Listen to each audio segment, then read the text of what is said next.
السلام علیکم دوستو، آج میں آپ کے لیے لے کے حاضر ہوئی ہوں طاقت اور جوانی کے نشے میں بھٹکتے انسان کی داستان گھٹن۔ ایمبولینس سائرن بجاتی ہوئی شہر کے سب سے بڑے اسپتال کے ایمرجنسی گیٹ پہ آ کے رکی۔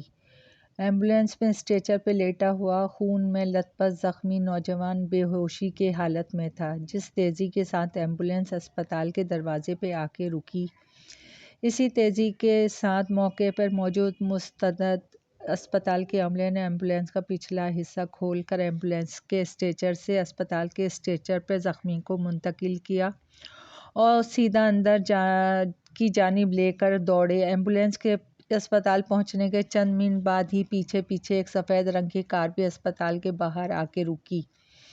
اس میں ایک ادھیڑ عمر شخص اور اس کے ساتھ ایک نوجوان لڑکی جس کی عمر بمشکل 19-20 سال ہوگی، کار سے پریشانی اور گھبراہٹ کے عالم میں نکلے اور سیدھا اسپتال میں داخل ہو کے استقبالیہ کی جانب بڑھے اور کچھ دیر قبل آنے والے زخمی نوجوان کے بارے میں پوچھنے لگے۔ انہیں بتایا گیا کہ زخمی کی حالت تشویشناک ہے اور ڈاکٹر فائزہ مریض کو ٹریٹ کر رہی ہیں۔ یہ سن کر ادھیڑ عمر شخص مزید مضطرب و پریشان ہو گیا۔ یا پروردگار، میرے بچے کو سلامت رکھنا۔ ادھیڑ عمر شخص نے اپنے دونوں ہاتھ اور چہرہ آسمان کی طرف کر کے اللہ سے دعا مانگی اور بیٹی کا ہاتھ تھامے تیزی سے آپریشن تھیٹر کی طرف بڑھ گیا۔ دونوں باپ بیٹی آپریشن تھیٹر کے باہر بے چینی سے ٹہلنے لگے۔ کچھ دیر بعد آپریشن تھیٹر سے ایک نرس باہر نکلی۔ کیسا ہے میرا بیٹا؟ اسے کچھ ہوگا تو نہیں؟ ٹھیک تو ہو جائے گا نا سسٹر؟ ادھیڑ عمر شخص نے نرس کے پاس پہنچ کے ایک ساتھ کئی سوالات کر ڈالے۔ آپ بس دعا کیجیے، نرس مختصر جواب دے کے آگے بڑھ گئی۔ اے اللہ، میرے بچے کو زندگی دے دے، بھلے اس کے بدلے تو مجھے اٹھا لے۔ ادھیڑ عمر شخص نے جذباتی ہو کے روتے ہوئے ایک بار پھر دعا کی۔ پاپا آپ حوصلہ رکھیں، کچھ نہیں ہوگا بھائی کو، بھائی بالکل ٹھیک ہو جائیں گے۔ بیٹی نے باپ کی حالت دیکھتے ہوئے اسے تسلی دینے کی کوشش کی، جبکہ اندر سے وہ بھی گھبرائی ہوئی اور متفکر تھی۔ ہاں کچھ نہیں ہوگا میرے دانیال کو، ادھیڑ عمر شخص نے خود کو یقین دلایا۔ زندگی اور موت کی کشمکش میں یہ 30 سالہ نوجوان اس ادھیڑ عمر شخص کا اکلوتا بیٹا دانیال احمد تھا، جو بچپن ہی سے ضدی، خودسر، نافرمان تھا۔ ماں باپ کے بیجا لاڈ پیار نے اسے نکما اور آوارہ بنا دیا تھا۔ اب عمر کے اس حصے میں آ کے اس نے ماں باپ سے بدتمیزی کرنا بھی شروع کر دی تھی۔ اچھے برے کا بتانا بھی اس سے سخت ناگوار گزرتا تھا اور ان کی ہر نصیحت کا جواب تلخی سے دینا اس کا معمول تھا۔ ماں پر فالج کا ایسا شدید اٹیک ہوا کہ وہ بستر سے جا لگیں۔ وہ ٹیڑھے منہ سے بس خلاؤں میں گھورتی رہتی تھیں۔ آج اپنے ہی ہم مزاج دوستوں کے ساتھ کسی لڑکی کے معاملے میں شدید جھگڑا ہوا اور انہوں نے اس پہ فائرنگ کر دی، جس کے نتیجے میں دانیال کے سینے میں 2 گولیاں پیوست ہو گئیں اور اس کے باقی ساتھی موقع سے فرار ہو گئے۔ جیسے ہی اس شخص کو پتہ چلا کہ اس کے بیٹے پر اسی کے دوستوں نے فائرنگ کر کے زخمی کر دیا ہے، وہ بھاگتا ہوا سیدھا اسپتال پہنچ گیا اور تشویشناک حالت کا سن کے اس کے اوزان مزید خطا ہو گئے۔ اس کی بیٹی ایک کونے پہ مصلے پہ بیٹھ کر اپنے بھائی کی زندگی کی دعا کرنے لگی۔ اس شخص کو کسی طرح قرار نہیں آ رہا تھا۔ وہ بے چینی سے آپریشن تھیٹر کے باہر ٹہلنے لگا۔ اسی اسنا میں آپریشن تھیٹر کا دروازہ کھلا اور باہر ڈاکٹر فائزہ آئیں تو یہ شخص فوراً بینچ سے اٹھ کے ان کی طرف بڑھا، مگر جوں ہی ڈاکٹر فائزہ کی نگاہ اس ادھیڑ عمر شخص کے چہرے پہ پڑی تو اس نے بجلی کی طرح ایک زوردار جھٹکا لگا اور ان کے قدم وہیں رک گئے۔ یہ شخص بھی ڈاکٹر فائزہ کو دیکھ کے بری طرح چونک گیا۔ اس میں اتنی ہمت نہیں ہوئی کہ وہ آگے بڑھ کے بیٹے کی خیریت سے متعلق اس سے کوئی سوال کرے۔ جب ڈاکٹر فائزہ کی نگاہ اس شخص پہ پڑی تو اس کے چہرے پہ ناگواری اور نفرت کے تاثرات ابھرے۔ اس کی بیٹی بھی تیزی سے مصلے سے اٹھ کے ان کی جانب بڑھی اور اپنے باپ کا بازو تھام کے سوالیہ انداز سے ڈاکٹر فائزہ کو تکنے لگی۔ ڈاکٹر فائزہ نے اس لڑکی پہ ایک نگاہ ڈالی، پھر اس شخص کو حقارت سے دیکھتے ہوئے ایک قدم اپنے کمرے کی جانب بڑھا دیے۔ سر، صوبائی وزیر تعلیم امتیاز عالم کے صاحبزادے آپ سے ملنا چاہتے ہیں، چپراسی نے اندر داخل ہو کے پروفیسر درانی کو بتایا۔ منسٹر کا بیٹا اور مجھ سے ملنا چاہتا ہے، پروفیسر درانی زیر لب بڑبڑائے۔ اوکے بھیج دو، پروفیسر درانی نے فکرمند لہجے میں کہا۔ میں آئی کم سر ان؟ روم۔ نوجوان نے کمرے میں داخل ہونے سے پہلے اجازت طلب کی۔ Sure, come on please, professor Durrani نے مسکراتے ہوئے اجازت دی۔ نوجوان کے پیچھے ایک اور 22 سالہ نوجوان بھی اندر چلا آیا۔ سر، میرا نام سریش عالم ہے، میرے والد امتیاز عالم کو تو آپ جانتے ہوں گے۔ نوجوان نے کرسی پہ بیٹھتے ہوئے اپنا تعارف کروایا۔ جی جی، کیوں نہیں، بہت بڑے اور منجے ہوئے سیاستدان ہیں آپ کے والد صاحب، اور اس ملک کے لیے بڑی خدمات ہیں ان کی، انہیں بھلا کون نہیں جانتا۔ پروفیسر درانی نے امتیاز عالم کی تعریف کی۔ بہت شکریہ سر، بابا کا بھی یہی ماننا ہے کہ سیاست عبادت کا درجہ رکھتی ہے۔ اگر قوم ہمیں منتخب کرتی ہے تو ہمارا بھی اولین فرض ہے کہ ملک اور اس میں بسنے والوں کی خدمت کر کے اللہ کی رضا حاصل کریں۔ نوجوان نے اپنے باپ کی بڑائی کی۔ بہت معذرت چاہوں گا سر، اس وقت آپ کو تکلیف دی۔ سر، یہ میرا دوست راشد ہے، شہر کے معروف اور بہت بڑے بزنس مین اجمل شیرازی کا بیٹا ہے، بس اسی کے ایک کام کے سلسلے میں آپ کے پاس آنا ہوا تھا۔ سروش عالم نے آنے کی وجہ بتائی۔ ہاں ہاں، کیوں نہیں، بولیے کیا خدمت کر سکتا ہوں میں آپ لوگوں کی۔ پروفیسر درانی فراخ دلی سے بولے۔ سر، ڈاکٹر بننا چاہتا ہے، یہ پڑھائی میں کچھ زیادہ اچھا بھی نہیں ہے، اور سنا ہے کہ میڈیکل کالج میں نشستیں بھی محدود ہوتی ہیں تو مشکل ہو رہی ہے۔ اگر آپ چاہیں تو یہ بیچارہ مستقبل میں ڈاکٹر بن سکتا ہے۔ سروش عالم نے اپنے دوست راشد کی طرف اشارہ کرتے ہوئے کہا۔ ہاں، کام بہت مشکل ہے، کرپشن کی اس دنیا میں پیسے کے بغیر اس طرح کے کام ذرا مشکل ہی سے ہوتے ہیں۔ خیر، میں آپ سے وعدہ تو نہیں کرتا، مگر کوشش رہے گی کہ راشد کو سیٹ مل جائے۔ پروفیسر درانی نے ڈھکے چھپے انداز میں رشوت کی بات کی۔ جتنے پیسے آپ بولیں گے مل جائیں گے سر۔ اس دفعہ راشد فوراً بولا۔ میں بولوں، میری کیا حیثیت، آپ تو پتہ ہے پورا ایک نیٹ ورک ہوتا ہے، کس کس کے منہ میں لقمہ ڈالنا پڑتا ہے یہاں۔ پروفیسر درانی مکروہ ہنسی کے ساتھ بولا۔ سر، پیسے کی آپ بالکل فکر نہ کریں، جتنی رقم بولیں گے آپ ایک فون پہ رقم آپ کے پاس ہوگی۔ راشد نے کھڑا ہوتے ہوئے پروفیسر درانی سے ہاتھ ملا کے انہیں یقین دلایا۔ ڈاکٹر فائزہ غصے سے سلملاتے ہوئے اپنے روم میں اندر چلی گئیں۔ ادھیڑ عمر شخص میں اتنی ہمت نہیں ہو رہی تھی کہ وہ ڈاکٹر فائزہ کی طرف جاتا۔ وہاں آپریشن تھیٹر کے باہر ایک بار پھر بے چینی سے ادھر ادھر ٹہلنے لگا۔ اسی اثنا میں ایک پولیس انسپکٹر اور اس کے ساتھ 2 کانسٹیبل استقبالیہ سے چلتے ہوئے اس کی طرف آئے۔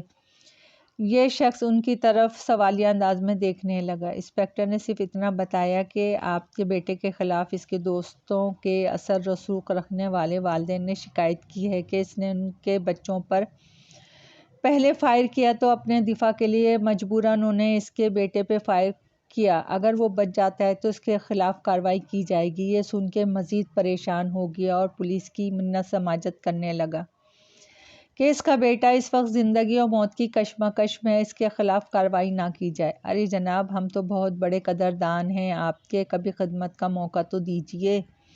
ہم ناچیز کو نوٹوں سے نہلا نہ دیا تو پھر کہیے گا۔ پروفیسر درانی نے، جو فون پر کسی خاتون سے بات کر رہے تھے، مکروہ انداز سے کہا۔ ارے اس بات سے انکار کون کمبخت کر رہا ہے، بہت خدمت کرتی رہی ہیں آپ پہلے بھی، آپ ہماری کافی دن ہو گئے تو سوچا کیوں نہ ایک بار پھر آپ کو زحمت دی جائے۔ دوسری جانب سے جواب سن کے پروفیسر درانی نے توصیفی انداز میں فون کی دوسری جانب موجود خاتون کی تعریف کی۔ سر، کوئی خاتون ایک لڑکی کے ساتھ آپ سے ملنے آئی ہے۔ چپراسی نے کمرے میں آ کے پروفیسر درانی سے کہا۔ کیا کام ہے، کچھ بتایا؟ پروفیسر درانی نے چپراسی سے پوچھا۔ نہیں سر، پوچھا مگر بتایا نہیں، کہتی ہیں بس آپ ہی سے کام ہے، چپراسی نے جواب دیا۔ ٹھیک ہے، 15 منٹ بعد اندر بھیج دینا، پروفیسر درانی بولے اور دوبارہ فون پہ مصروف ہو گئے۔ سر، میری بیٹی بہت ذہین ہے، ہمیشہ اس نے کلاس میں ٹاپ کیا ہے اور مجھے پورا یقین ہے کہ اس بار بھی نہیں فیل ہو سکتی۔ بورڈ سے کہیں غلطی ہوئی ہے جو میری بیٹی کو ایک پرچے میں فیل کر دیا گیا۔ اگر میری بچی فیل ہو گئی تو اس کے ڈاکٹر بننے کا خواب کبھی پورا نہیں ہو سکے گا۔ 15 منٹ کے بعد کمرے میں آنے والی خاتون نے پروفیسر درانی کے سامنے دہائی دی۔ آپ کی بچی فیل ہی ہو گئی تبھی تو بورڈ نے اسے فیل کیا ہوگا۔ ان کا آپ کی بچی کے ساتھ کوئی ذاتی عناد تو نہیں ہوگا جو انہوں نے اسے بلا وجہ فیل کر دیا؟ یہ کالج اور بورڈ کا معاملہ ہے، آپ میرے پاس کیا لینے آئی ہیں؟ میں کچھ نہیں کر سکتا اس سلسلے میں، آپ جا سکتی ہیں، پروفیسر نے رکھائی سے کہا۔ سر میں اپنی بچی کے پیپر دوبارہ چیک کروانا کی خواہش مند ہوں. مجھ مجبور پر یقین کریں یقیناً بورڈ سے کہیں کوئی غلطی ہوئی ہے. پلیز آپ بورڈ کو کہیں کہ وہ میری بچی کے پیپر دوبارہ چیک کرے. عورت منت سماجت کرتے ہوئے بولی بیوی یہ میرے دائرے اختیار میں نہیں. آپ کالج کے ذریعے بورڈ کو لیٹر بھیجیں تبھی ہوگا یہ سب. پروفیسر درانی نے مشورہ دیا سر کالج کا بھی یہی کہنا ہے مگر سر اس پر عمل درآمد ہوتے ہوئے کافی ماہ لگ جائیں گے اور میری بچی کا میڈیکل کالج میں ایڈمیشن رہ جائے گا. پلیز سر آپ فون کر کے ہمارے یہ کام کروا سکتے ہیں. عورت ایک مرتبہ پھر پروفیسر درانی کے سامنے گڑ گڑائی. اسی اسرا میں عورت کی بیٹی بھی پروفیسر درانی کے کمرے میں داخل ہوئی جسے دیکھتے ہی پروفیسر درانی کی نگاہ لڑکی پہ پڑی. وہ نظر جھکانا بھول گئے. آپ کو معلوم ہونا چاہیے یہاں سارا کا سارا نظام کرپشن میں ڈوبا ہوا ہے. میڈیکل نشستیں لاکھوں روپے میں فروخت ہو رہی ہیں. میں کچھ نہیں کر پاؤں گا. اگر آپ پیسوں کا انتظام کر سکتی ہیں تو ہو سکتا ہے ورنہ دوبارہ امتحان دلوائیں. پروفیسر درانی لڑکی پہ بھرپور نظر جماتے ہوئے مطلب پہ آئے. سر ہم بہت غریب لوگ ہیں. ہم کہاں سے پیسے دیں گے اتنے بڑھاپے کے لیے پڑھانے کے لیے. ہم کیا کیا جتن نہیں کر رہے ہم ہی جانتے ہیں. عورت روحان سی ہو کر بولی ایک شرط پر یہ کام ہو سکتا ہے. آپ کو میرے ساتھ ایک سودا کرنا پڑے گا. پروفیسر درانی نے معنی خیز انداز میں لڑکی کو اوپر سے نیچے تک نظروں سے ناپتے ہوئے اپنے ہاتھ کی انگلی دائیں رخسار پہ اوپر نیچے پھیر کر کہا. ڈاکٹر فائزہ نے غصے میں بترائے اپنے کمرے میں آ کر خود کو دھڑام سے کرسی پہ گرا لیا اور گہرے گہرے سانس لینے لگی. ان کا بس نہیں چل رہا تھا کہ وہ اس شخص کو قتل کر دیں. غصے میں ٹیبل پہ رکھے شیشے کے گلاس کو اوپر کی طرف سے پکڑ کے انہوں نے اس زور سے دبایا کہ گلاس چٹاخ کی زوردار آواز کے ساتھ ٹوٹ گیا. ان کا ہاتھ زخمی ہو گیا. ان کے ہاتھ سے خون رسنے لگا اور وہ رسنے والے خون کے پرواہ کیے بغیر کرسی سے پش لگا کے آنکھیں موندی لیٹی رہیں. کچھ دیر بعد ان کے اوسان بحال ہونے شروع ہوئے تو انہیں اپنے ہاتھ سے رستے ہوئے خون کا خیال آیا جس کی وجہ سے ڈاکٹر فائزہ کے کپڑے بھی کہیں کہیں سے خون سے سرخ ہو گئے تھے اور وہ اٹھیں اور اپنے ہاتھ کے زخم کو صاف کر کے اس پہ پٹی باندھ دی. انہوں نے سامنے دیوار گیر گھڑی پہ نگاہ ڈالی تو رات کے 8 بج رہے تھے.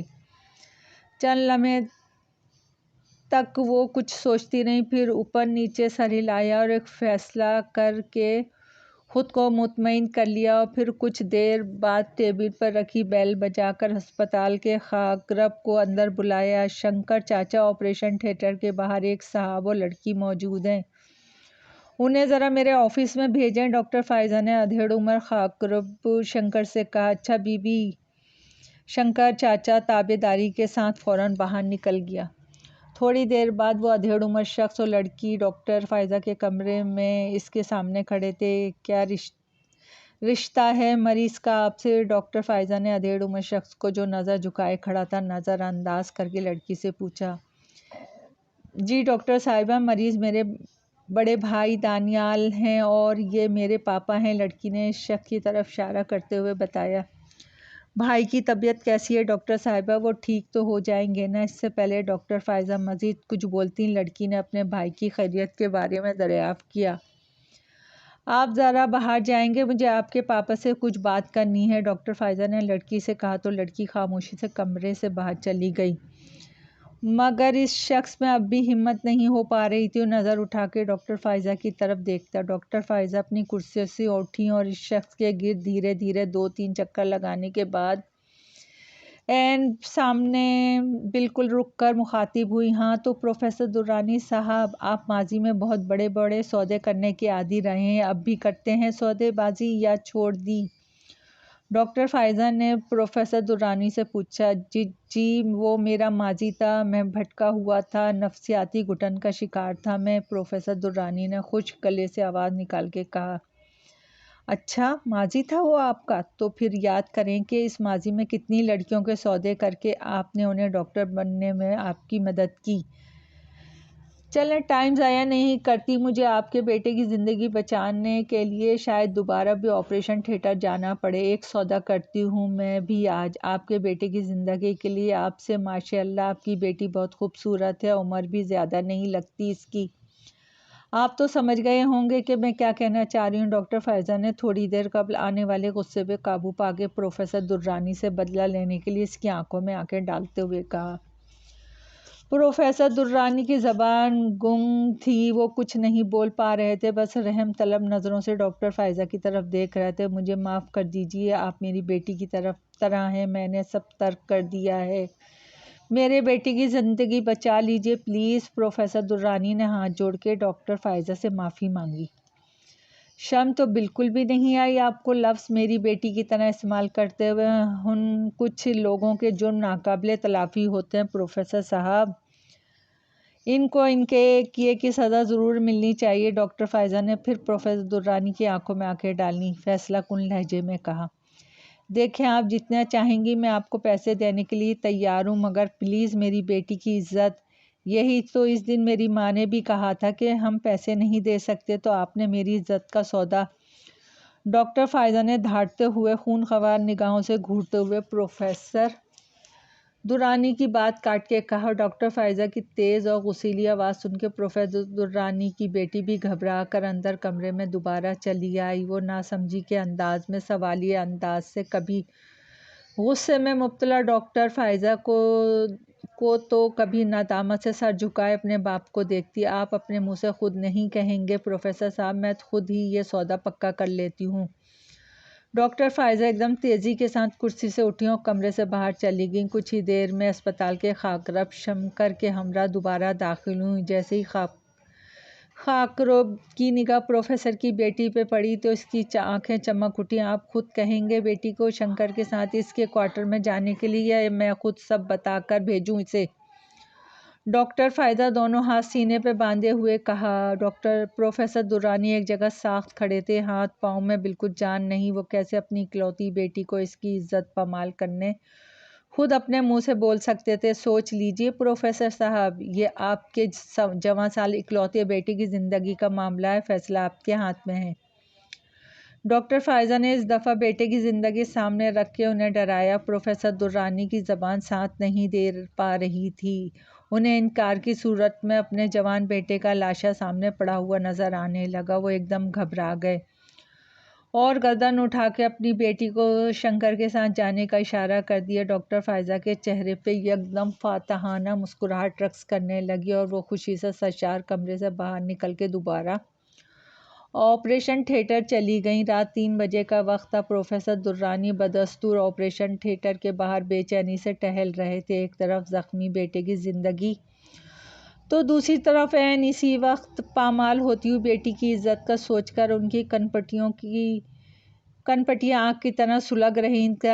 ان کا سر پھوڑے کی طرح دکھ رہا تھا، یوں محسوس ہو رہا تھا جیسے کسی نے اس کے سر پر ایک ساتھ ہتھوڑوں کے کئی ضرب لگا دی ہوں۔ ماضی میں اپنی حیثیت کا ناجائز فائدہ اٹھاتے ہوئے نہ جانے کتنی ہی لڑکیوں کی عزت کے سودے اور رشوت ستانی کے ذریعے کمائی حرام کی دولت ان کی نظروں کے سامنے گردش کر رہی تھی۔ ان کے کردہ گناہ کا خمیازہ ان کے بچوں کو اٹھانا پڑ رہا تھا۔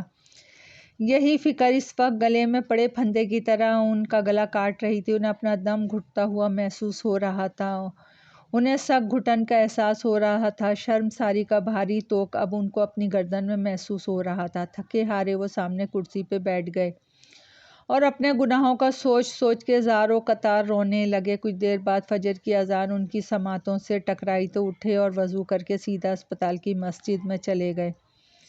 نماز کے بعد بھی کافی دیر تک مسجد میں بیٹھے رو رو کے توبہ استغفار کرتے رہے اور اللہ سے اپنے گناہوں کی معافیاں مانگتے رہے۔ کافی دیر تک مسجد میں بیٹھے رہنے کے بعد جب مسجد کی کھڑکی سے سورج کی کرنیں ان کے چہرے پہ پڑی تو انہیں احساس ہوا کہ دن کا اجالا نکل آیا ہے۔ وہ اٹھے اور ایک بار پھر آپریشن تھیٹر کی طرف چل دیے۔ آپریشن تھیٹر کے باہر جیسے ہی پروفیسر درانی پہنچے تو پہلے ہی سے وہاں موجود ان کی بیٹی نے ان سے گلے لگ کے مسکراتے ہوئے خوشخبری سنائی کہ بھائی کی حالت خطرے سے باہر ہے، ان کا آپریشن کامیاب ہو گیا ہے۔ جہاں پروفیسر درانی کو بیٹی کے زندگی بچ جانے کا سن کر خوشیوں سے نہال ہوئے، وہ بیٹی کے چہرے کو مطمئن اور پرسکون اور آسودہ دیکھ کے حیران ہوئے بغیر نہ رہ سکے۔ بیٹے کو دوبارہ زندگی بہت بہت مبارک ہو پروفیسر صاحب، آپ کے بیٹے کو وارڈ میں شفٹ کر دیا گیا ہے۔ کچھ گھنٹوں میں انہیں ہوش آ جائے گا تو آپ ان سے مل سکتے ہیں۔ انہوں نے پیچھے پلٹ کر دیکھا تو ڈاکٹر فائزہ کندھے پہ اپنا بیگ لٹکائے خاک رفت شنکر چاچا کے ہمراہ کھڑی سپاٹ چہرے کے ساتھ انہیں مبارکباد دے رہی تھیں۔ پاپا، شنکر چاچا بہت اچھے انسان ہیں۔ رات کو وہ مجھے گھر چھوڑ آئے تھے اور اپنی بیٹی رینا کو بھی میرے ساتھ ہی چھوڑ دیا تھا۔ ابھی ہم لوگ انہی کے ساتھ ہاسپٹل آئے ہیں۔ ڈاکٹر فائزہ نے اپنی گاڑی بھیجی تھی۔ پروفیسر درانی بیٹی کی بات سن کر پھٹی پھٹی آنکھوں کے ساتھ حیرانی سے ڈاکٹر فائزہ شنکر تو اب کبھی اپنی بیٹی کی طرف دیکھنے لگے۔ حیران ہونے کی ضرورت نہیں پروفیسر صاحب، آپ کی بیٹی بالکل درست کہہ رہی ہے، اس کی عزت بالکل محفوظ ہے۔ میں نے ہی شنکر چاچا کے ساتھ مل کر یہ فرضی ڈرامہ رچایا تھا تاکہ آپ کو احساس دلایا جائے کہ بیٹی کی عزت کیا ہوتی ہے۔ ڈاکٹر فائزہ نے طنزیہ انداز میں پروفیسر درانی کو چبھتی ہوئی نگاہوں سے کہا۔ میں آپ کا یہ احسان پروفیسر درانی کے الفاظ ساتھ نہیں دے رہے تھے۔ یہ میرا احسان نہیں ہے پروفیسر صاحب، یہ میرا فرض تھا جو میں نے پورا کیا۔ ڈاکٹر فائزہ نے سامنے کھڑے شرمندہ پروفیسر درانی سے کہا، رات آپ میرے سامنے ہاتھ جوڑ کر کھڑے منتیں کر رہے تھے میں آپ کے بیٹے کی زندگی بچا لوں۔ میں کون ہوتی ہوں کسی کی زندگی بچانے یا لینے والی؟ زندگی اور موت دینے والی ذات صرف اور صرف اس کی ہے۔ ڈاکٹر فائزہ نے آسمان کی طرف انگلی کا اشارہ کیا۔ اللہ، اسی اللہ نے آپ کو اس کا بیٹا واپس لوٹایا۔ احسان مانیں، آپ اسی کا شکر کریں۔ اسی رب کا میں نے اپنا فرض عبادت سمجھ کے پورا کیا ہے اور اللہ کبھی کسی کی عبادت کو رد نہیں کرتا۔ کاش آپ بھی بیٹیوں کی عزت پامال کرنے کے بجائے اپنے کام کو اپنا فرض اور عبادت سمجھ کے پورا کرتے تو شاید آج یہ سب آپ کے سامنے نہ آتا۔ ڈاکٹر فائزہ پروفیسر درانی کو لمبا لیکچر دے کے فاتحانہ انداز میں اسپتال سے باہر نکل گئیں۔ ڈاکٹر فائزہ کی بات سن کے پروفیسر درانی کی پیشانی پسینے سے شرابور ہو گئی اور ایئر کنڈیشن کی ٹھنڈی ہوا میں بھی انہیں حبس اور گھٹن کا احساس ہونے لگا۔ اور اب وہ اپنی بیٹی کے سامنے جو مکمل طور پہ سارا معاملہ از خود سمجھ چکی تھی، اس کے سامنے بھی نظریں نہیں اٹھا پا رہے تھے۔ بس شرمندگی کے عالم نے خود کو مسلسل زمین میں دھنستا گڑتا ہوا محسوس کر رہے تھے۔ دوستو، کہانی پسند آئے تو لائک اور سبسکرائب کیجیے گا۔ آپ کی دعاؤں کی طلبگار۔